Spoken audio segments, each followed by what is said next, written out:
Today we are out here taking a look at the very sexy and quite expensive BMW i8. Now you may be asking yourself, why should I care about the BMW i8? I can't afford one. The answer is actually quite simple. This really is previewing to us the technologies that BMW plans to use in the future. That means that in many ways the i8 is a production prototype. It's a vehicle you can buy today, but these same things that we're seeing on this car, you'll also see in other BMW models in the coming years. Top things to know are that this is a plug-in hybrid. That means this is not a pure EV like we see in the Tesla or even a pure EV like we see in the BMW i3.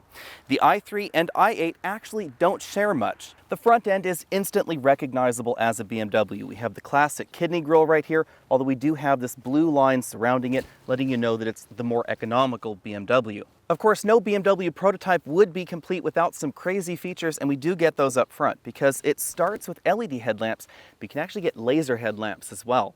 Now, it's not like there's a laser beam just firing out on the road. They're actually using the laser to power the light source. So there's actually a laser beam. Laser beam is targeted at a phosphorus, and then that phosphorus is what actually glows to give off the light. BMW claims that laser-powered headlamps are more efficient than LEDs, and LEDs are of course more efficient than xenon headlamps. The design of the i8 is very striking. The front end is very low because you won't find an engine under here. It's actually in the back. Under the front, we just have an electric motor.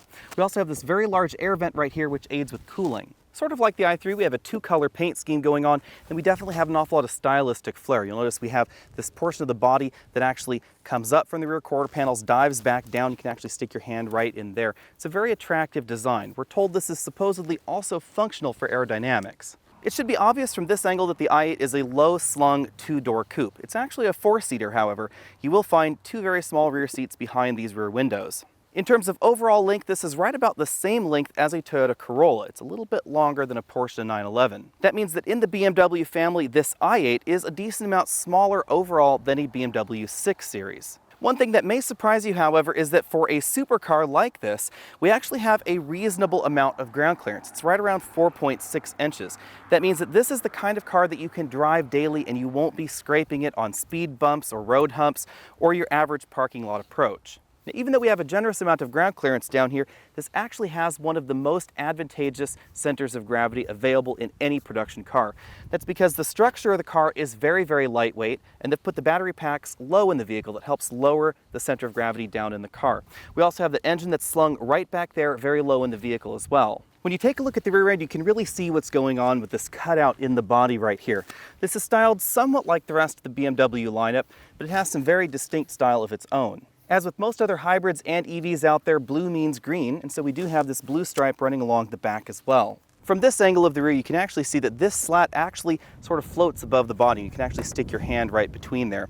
Now, if we lift open the rear glass, this is where you will find the engine compartment and the trunk. At under 5 cubic feet, the trunk is quite small. I'm going to have to give this 2 out of 10 points when it comes to my exclusive trunk comfort index. This is just about as practical as the cargo area that we have in the Alfa Romeo 4C. This cargo area actually has a similar problem to the Alfa Romeo 4C as well, and that is that the engine is right here, and that means that the cargo area does get a little bit warm. Now, it's not actually part of the vehicle's passenger compartment. There's actually a sheet of glass right here between the cargo area and this engine compartment, basically, and the passenger compartment of the car itself.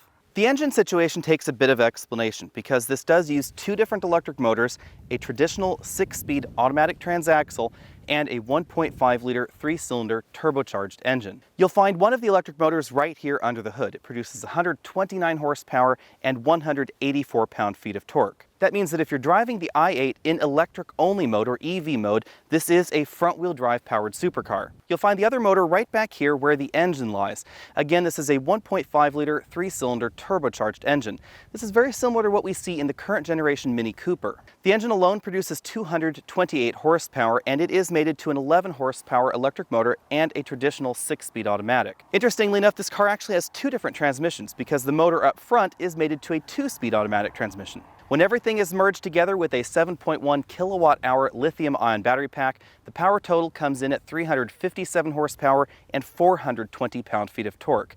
Now, the way fuel economy is calculated on plug-in hybrids is honestly a little bit wacky. The MPGe figure is 76, and once your battery is depleted, you'll be averaging around 28 miles per gallon. In this vehicle, it really depends on how you drive it, however, because I've had no problem averaging over 30 miles per gallon over a very short week of mixed driving. In case you're wondering, you charge the lithium-ion battery right up here on the front left corner of the i8. You'll find the gas filler nozzle on the other side of the back of the vehicle. Charging times vary from 1.5 hours to 3.5 hours depending on your power source.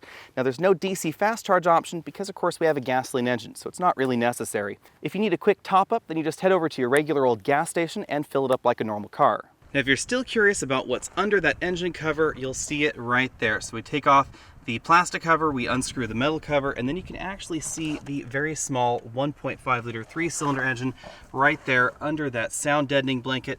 We have the air cleaner over here on the left and the oil filler right there on top. You may have already seen one of the cool styling features on the i8, and that would be these scissor lift doors. They don't hinge right here on the top of the vehicle, they actually hinge right up there by the A-pillar. That means it is a little bit tricky to get in and out of the car compared to a traditional door because you can end up bopping your head right here on the door. You'd have to kind of swing yourself in that fashion. It's pretty easy once you get the hang of it. You'll notice that we do have a very tall sill in the i8 that you do have to climb over in order to get inside the vehicle. You also have to climb over to get out of the vehicle. Now, the reason for that sill is all about side impact protection because in the event of a side impact in the car, it helps distribute the forces along the entire body rather than just the door. When it comes to front seat comfort, I'm going to have to give this 8 out of 10 points because this does not get BMW's most adjustable seats.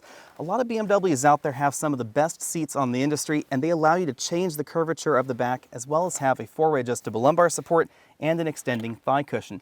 None of those things is available in the i8. We do have a multi-way power driver's seat, but the headrest isn't adjustable and neither is the lumbar support. BMW does that to save weight in the i8, and that's also the reason that we don't have a power tilt telescopic steering column. Now it may sound crazy, but the i8 does have a very tiny back seat. So if I go ahead and unhook the seatbelt there, we'll see how easy it is to get in the back. Now, this doesn't have a traditional release for the front seat like many convertibles do, so we actually have to power this front seat forward manually there with that button on the side, and then hopefully we can put the seat back into position. Now, this wouldn't be terribly comfortable for me to drive up front. It also wouldn't be comfortable for me to sit in the back because this is as far as my head can go back. I would have to be in this hunched position in order to sit back here. Now these rear seats are a little bit more comfortable than certain Porsche models, but that's not necessarily saying much. In general, you should consider these rear seats to be very nicely padded luggage compartments for your computer bag or other things that you're going to put inside the vehicle because we don't have a terribly large trunk in the back. Now that shouldn't surprise you when you take a look at the design of these seats because you'll notice this section is actually carpet right here. So we really just have this sort of leather tuffet area for you to put your posterior on and a matching one for your back. Although we do find child seat anchors in the back of the i8, keep in mind that these are federally mandated. They're not overly useful in this vehicle, however. I had difficulties installing a child seat in the back. Definitely not enough room for a rearward-facing seat. A forward-facing child would be pretty cramped there as well. Let's take a quick spin around the interior. You can see that we do have these very stylized headrests on the front seats. These are not adjustable. We do have blue seat belts right there, and those do match the blue stitching we get over on these front doors. The front doors are composed mainly of stitched leather, so we get this leather that matches the seats right there, and then we get this dark gray leather surrounding the rest of the door. Now this little button right here on top of that handle is how you actually open the scissor lift doors on this car. Lock, unlock button right there, window switch right there. Now you notice we have this little blue line running right down here along the armrest. That actually is an accent color and it's configurable in iDrive. We'll zoom in a little bit closer on that. You can dim it, you can turn it on and off, and you can change the color between blue, orange, and white. Like the doors, the majority of the dashboard is covered with stitched leather as well. We have this charcoal stitched leather and then some tan stitched leather below that. Below the air vents on the passenger side, we do have a somewhat small glove compartment. You can put a small tablet computer there or your owner's manual. The center of the dashboard is where you'll find the iDrive infotainment screen. This is essentially the same as BMW's other iDrive systems, although it has a very slightly different theme to it to go with the BMW i8. We were taking a look at the all-around camera there on that screen. We also have a front view camera or a rear view camera available as well. You'll notice this looks very similar to the other BMW iDrive products out there, except that when we go into vehicle info, we can view info on our eDrive system right there for our fuel economy as well as our e-power. And if we go down to our vehicle settings and then click on up to auto eDrive, we have the ability to hold our state of charge, monitor the battery level and our range, We also can control our charging within the iDrive interface. Aside from that, iDrive is essentially the same as it is in every other BMW model. And if you want to know more about it, go ahead and click that banner at the bottom of your screen. Below the screen, you'll find the hazard light button and a button to enable or disable the frontal collision warning system. This also enables and disables the pedestrian detection. We also have a band button, a power button, and then preset buttons for our iDrive system, along with a track forward and backward toggle. Moving down from that, you'll find the controls for the dual zone climate control and the heated seats right over here. We also have our start stop button, our eDrive button, which puts the car into its EV mode, traction control disable button. If you want to engage the launch control, you simply press this button, you put the vehicle over into drive and then into sport, which starts the engine, and then we put our foot on the brake pedal and then press all the way down on the gas pedal and then follow the instructions in the display. The rest of the drive modes are selected down here with the Comfort or Eco Pro mode button. Eco Pro will encourage the car to do a little bit more regenerative braking.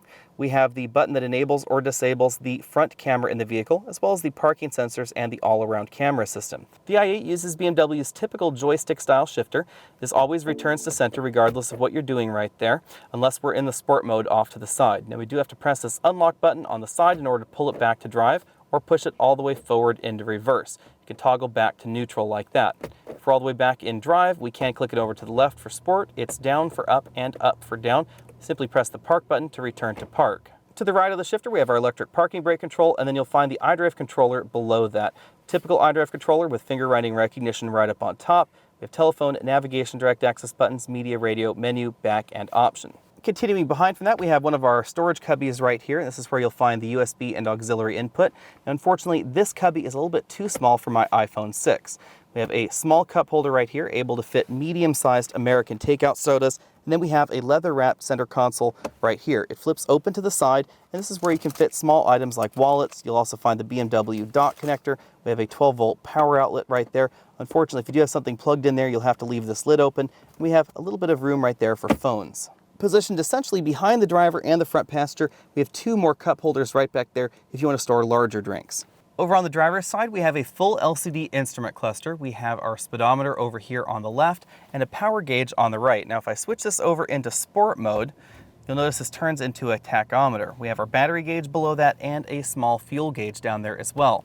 This is not configurable as some of the other instrument clusters out there. You can't really change the look or appearance like you can with Cadillac Q. The lower left is where you'll find the trip computer. We toggled through that via a button on the turn signal stalk, and then over here on the right you'll find the odometer. The steering wheel design is reminiscent of BMW's M products. We have very similar button modules on either side of the steering wheel. On the right side we have volume up, down, mode button. This allows you to change your track or the station on the radio using the heads-up display. We also have a voice command button and a phone hang-up button. On the left side of the steering wheel is where you'll find the cruise control button, enable, resume, set, and then toggle speed up and down. We also have paddle shifters on the back, down on the left and up on the right. They do turn with the steering wheel. The steering wheel features two sport grips right up top, and you can see this trim strip bumps in for those sport grips right there. We don't find anything corresponding on the bottom of the wheel. Before we go out on the road, let's talk about tires, because you'll notice these are not terribly wide-looking tires. These are actually 215/45R20s. This is just about the same width tire that you'll see on many mass-market mid-size sedans like a Honda Accord or a Kia Optima. The relatively narrow tires are made possible by the lightweight carbon fiber construction that we see in this model, just like we see the narrow tires in the BMW i3. However, keep in mind this is just about as heavy as your average mass-market mid-sized four-cylinder sedan. So even though these front tires are wrapped in very grippy summer tires from Bridgestone, this is not going to handle quite as well as some of the other performance vehicles out on the market. Even other performance vehicles from BMW, like a BMW M4 for instance, it's going to out-handle this vehicle. Because we have the gasoline engine in the rear producing more power on the rear axle than we get from the electric motor up there on the front axle, we do have wider tires in the back. These are 245 width tires. The first thing to know about the i8 out on the road is that we have several different drive modes to select from. We have eDrive, we have Comfort, we have Eco Pro, and we have Sport. All of those really make a big difference when it comes to acceleration, because this will go from 0 to 60 between 3.9 seconds and 9.5. You did hear that 9.5 correctly. The 9.5 second 0 to 60 mode is when this is operating as a pure EV, and that's just when it's using that motor up front to drive the car along. Now, when in that mode, the battery will last about 20 miles, depending on how hard you're driving the i8. If we're just in the regular old hybrid mode, 0 to 60 happens in 4.7 seconds. If we're in the sport mode, it drops down to 4.3. Now, if you want 3.9 seconds, you do have to engage launch control, and BMW tells us that you shouldn't be using that on a regular basis because it does put added stress on the drivetrain components. Before we dive right into the drive section, let me tell you why you are only seeing 3 camera angles right now. That's because I actually had a camera failure, so hopefully we will get one replaced in time for next week's review. When it comes to acceleration, a lot of people think that the i8 is faster than it actually is, and therefore I'm going to go ahead and give this an A-. This is just about the same speed 0 to 60 as a Cadillac ATS-V or a Mustang GT350. Now over there in the Caddy, the 0 to 60 time is going to be very, very repeatable if you get the automatic transmission. In this vehicle, again, it really does depend on what mode you're in. As I said before we hopped in the car, the tire size is an important thing to keep in mind because this car only has 215 width tires up front. Now they are fairly grippy tires, but they are relatively narrow. It's about the same width tire that you find in a Kia Optima or a Honda Accord. As a result, when it comes to braking, I'm going to give this a B. This vehicle stopped from 60 to 0 in 120 feet. Now that is relatively short as far as cars go, but as far as performance cars go, that is a little bit on the long side. Now, fade resistance is excellent because these brakes are absolutely enormous on this vehicle and they really don't give you any fade. It's all down to the tires. So I suspect if you were to take this car and aftermarket put wider tires on it, we would get much shorter braking distances. Remember that the curb weight of the i8 is right around the same as a 4-cylinder Honda Accord. Even though we do have mid-size sedan-sized tires on the i8, handling is absolutely excellent, definitely above your average mid-size sedan. However, you may be surprised to find out that this doesn't handle quite as well as something like that Cadillac ATS-V or some of those other luxury performance-oriented vehicles like an Audi S7 or perhaps a BMW M3. It's just due to the tire choices that are made on this particular vehicle. And that's because this is a hybrid performance car, so it's trying to give you excellent driving dynamics while still giving you over 30 miles per gallon. When it comes to the absolute handling score, I'm going to go ahead and give this a B. Now these scores are a little bit tricky because there's not a whole lot to compare the i8 to. We'll go over that later in the comparison section. Now because BMW put staggered tires on the i8, and that would be 215s up front, 245s in the back, the handling is very, very predictable because the front tends to give way a little bit earlier than the rear end does. As you'd expect from any performance-oriented vehicle, the ride in the i8 is fairly firm. However, it's not punishing. I would say this is actually quite similar to something like that Mustang GT350. You probably could commute every day in this vehicle, although it's not going to be quite as plush as some of those other options out there. Cabin noise is very, very well controlled in the i8. We scored 70 decibels at 50 miles an hour, which places us right in the thick of the luxury competition. Therefore, I'm going to give this an A. Where the i8 really excels, however, is fuel economy. Even driving this car hard during this week, I've been averaging 32.4 miles per gallon, and I really haven't used that much electricity. The battery in this vehicle has only been filled completely once, so overall we've only used 11 kilowatt hours of electricity in addition to the gasoline that we've put in the vehicle. The design of the i8 is critical to understanding exactly how this car feels out on the road, because if we go ahead and put this in the eDrive mode, it becomes essentially a front-wheel drive supercar that is a little bit unusual. A lot of people tend to poo-poo front-wheel drive cars, but that doesn't really translate into the i8. This does not drive like a Honda Civic or a Honda Accord. Now, admittedly, in certain situations, if you're operating in EV mode, you can feel a vague hint of torque steer, and in low traction situations, you can get a little bit of a tug up front. But overall, this does not handle like your average front-wheel drive compact car. Things get very different when you start driving in hybrid mode because this is essentially an all-wheel drive performance car. BMW does give us control over how the hybrid drivetrain behaves. If we put it in Eco Pro mode, the regenerative braking is very aggressive. And the regenerative braking is also very effective because it's using that larger motor up front to do the majority of the regenerative braking. When we have the vehicle in comfort mode, it's trying to give you the optimum balance between power and comfort. And if we have it in sport mode, interestingly enough, the vehicle tries to maintain a high level of charge in the battery, so that way that power is always available to you. It also gives you a tachometer there in the instrument cluster. We can use the paddle shifters to give it a more engaging feel. Now that's the interesting thing about this vehicle, is that it does have a traditional 6-speed automatic transmission, and you can control it via these paddle shifters. The car works out exactly what's going on with the motor up front and its 2-speed automatic transmission based on what you're commanding the engine and the 6-speed automatic transmission to do in the back. The last thing to know about the i8 out on the road is that we are getting a digitally augmented soundtrack. This has a 3-cylinder engine in the back, but the car is augmenting it with 3 extra cylinders played through the car's sound system. The biggest thing to note know about the i8 out on the road is that everything is just very, very well done. This definitely is a good future for BMW's hybrid program.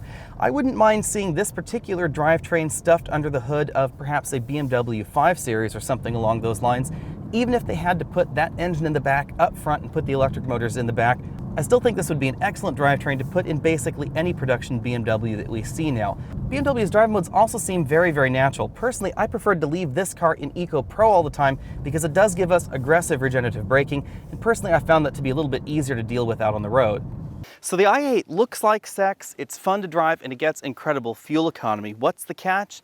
It is the price tag. It starts at $140,700 for 2016.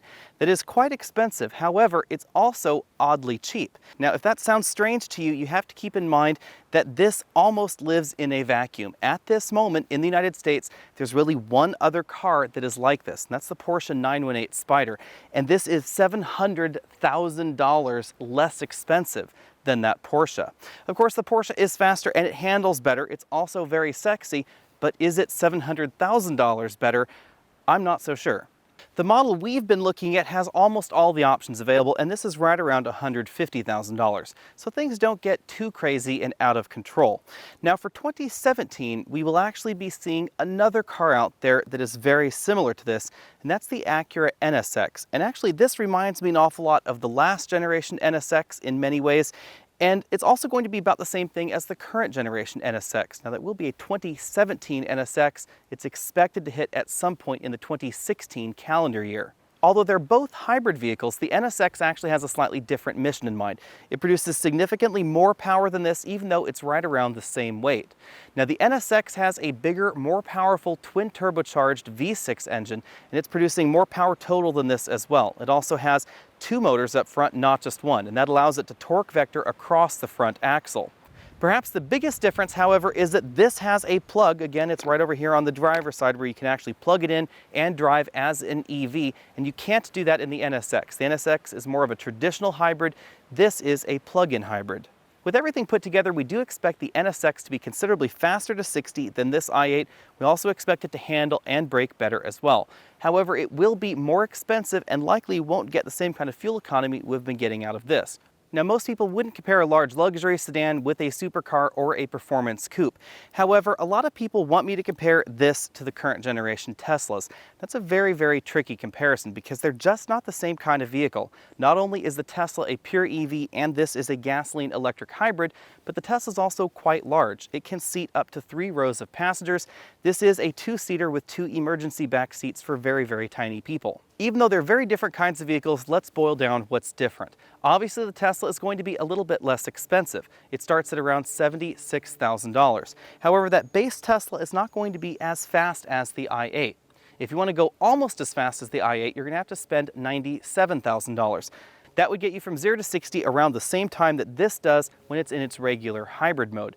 If you want to go as fast as this will do with launch control enabled, you will have to spend $117,000 for the P85D model.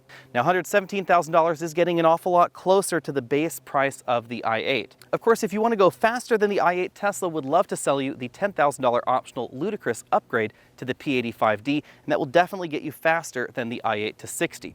Of course, it's also going to hold more people because you can get 3 rows of seating in that Tesla. It's a little bit more practical in terms of overall daily driver vehicles as well. While it may be possible to get certain Teslas 0 to 60 faster than the i8 is going to get you from Seattle to Los Angeles faster because you just fill this up at a regular gas station. You don't need to charge it if you don't want to charge it. The other reasons, of course, to buy the i8 are that this is an incredibly attractive vehicle. This turns heads absolutely everywhere you go. I haven't gone anywhere that someone hasn't come up to me and said, "Oh my God, that's a gorgeous car, I want one." Now, that could be an advantage or it could be a disadvantage, depending on how you feel about that, but that's definitely going on in this. It's not really going on in the Tesla anymore. Although I generally try and avoid reviews in a vacuum where there is nothing available to compare a car to, it's really unavoidable in this segment like it is with a few other cars out there on the market because nothing else out there is like this i8. Therefore, my bottom line with the i8 has to be that this is a fantastically expensive car, but it's actually a pretty good deal compared to either the Porsche or the upcoming Acura NSX. If I suddenly had $170,000 just laying around, I would definitely buy this before I bought the Acura. I like the overall look of the vehicle that much better. I think this will catch a few more eyes than that Acura, even though this won't handle quite as well and won't accelerate quite as fast. I also think I like the engineering direction in terms of technology going on in the i8 just a hair more than the NSX. The plug-in part especially I find quite intriguing on a car that is this kind of vehicle. Well, we're talking about fantasies. If I just happen to have an extra $1 million hanging out, I wouldn't buy the Porsche 918 Spyder. I'd probably buy a BMW i8 and I'd buy a Rolls-Royce. Thanks for taking the time to check out this video. Again, I'm Alex Dykes. Go ahead and check out the related videos down there at the bottom of your screen. Click that subscribe button, and I'll see you next week.